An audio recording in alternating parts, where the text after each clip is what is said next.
So recently, we were fixing up some broken Xbox controllers and I thought to myself I could make my own controller shells, so why not give it a shot and let's get to work. Well, since my shell is Lego based, I'm obviously going to make some Lego inspired shells with some details relating to my channel, so here's the plan.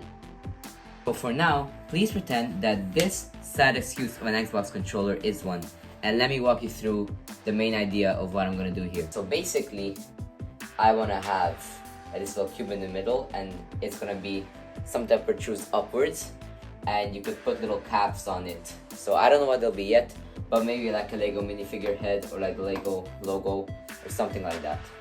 And for the controller battery protection case top, which is this part right here, I want to have like a similar thing there. So maybe you could have like two caps and you could change where they are on the controller. What I also want to do is I'm going to print out this entire controller face, and I want to do this in the typical colors of the Lego minifigure. Let me just grab one so you better understand. So like this guy right here, and as you can see, it's mainly blue and red, and the face is a yellow, so maybe I could print out the minifigure head in yellow, and this could be red, and maybe the under part of the case could be blue.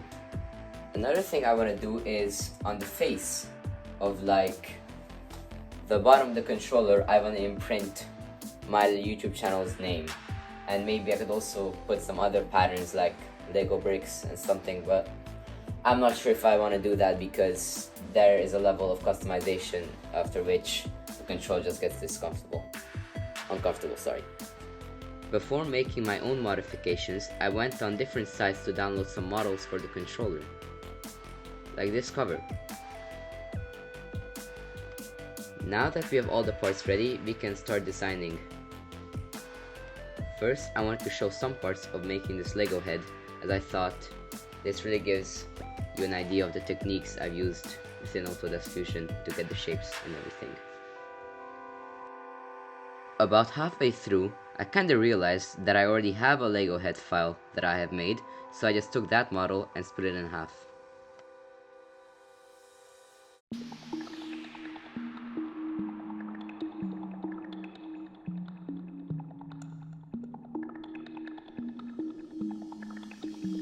Moving on to the left controller shell, I wanted to have some text that displayed my channel name. I also had to play around with how the letters would fit onto the left panel, and since it's not a flat surface, I had to turn and extrude some letters a little differently than others.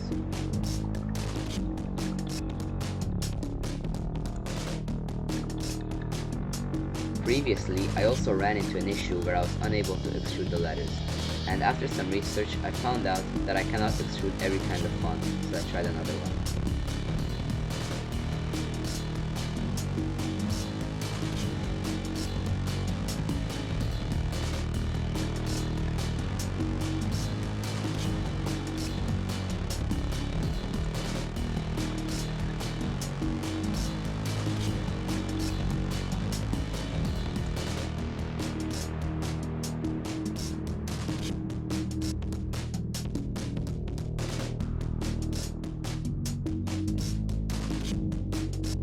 Unfortunately, most of the videos where I designed the controller and its components were lost, so sadly I cannot show you the full process, but everything was roughly similar to the way I designed the left shell. So now, let's get to 3D printing.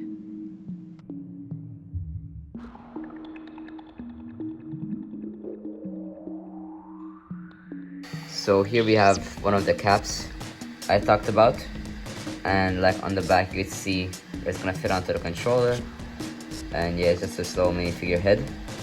The eyes look a little creepy though, so I might color them in black to make it a little less unsettling. So now I'm just gonna put on the controller. So for some reason it has been going for about 10 minutes now, and as you can see it's still just making the base. What I did was like split the controller in two pieces because it would not fit on the plate anyways, and if you go over here to like the little display, it says it will take it about 5 hours and 8 minutes to finish, but for some funny reason that's exactly what it said since I started. So I don't know what is wrong with it. I guess I just checked back before I going down. So I just checked back again, and it looks like the timer is finally going properly, and the printing is also sped up.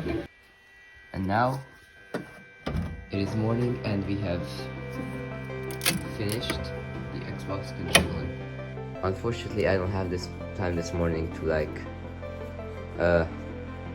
check if it's the right size or anything, but I think it should work, and the buttons seem to match up, so I'll just go ahead and print the other side.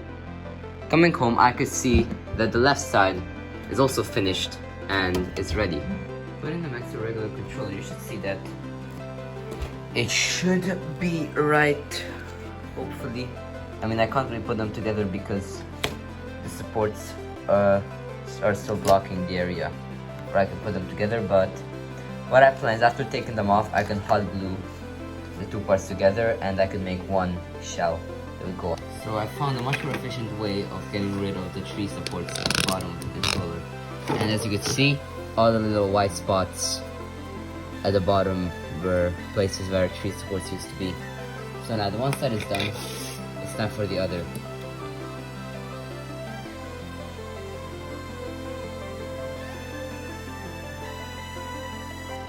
Okay, with all the parts ready, I can finally start assembling it. So I'm just gonna use this controller and then just switch out the parts, which, like as you can see, I have already begun doing. But here goes nothing. Let's go.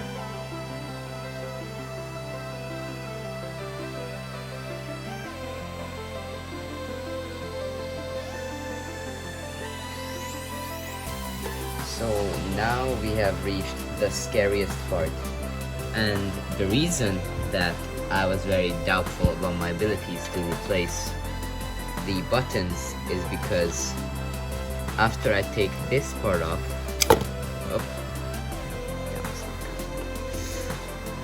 you can see that it gets really complicated, and I'm kind of scared of messing the Xbox controller up. So for now, I will just keep it like this. I've forgotten to mention is that I have reprinted the top shell of the Xbox controller because I've had some trouble putting on the other one, and this way it's also much more stable. So the controller is pretty much finished and everything, but all the buttons work fine except these, where if I completely push down, you can see that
and what better game is there to test it with than Minecraft?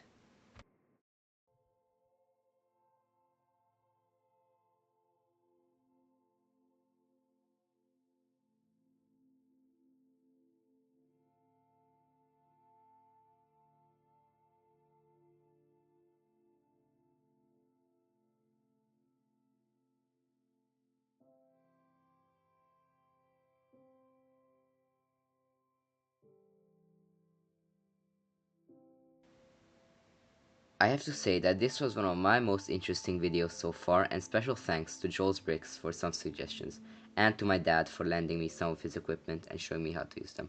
As always, thank you so much for watching, and Mad Bricks out.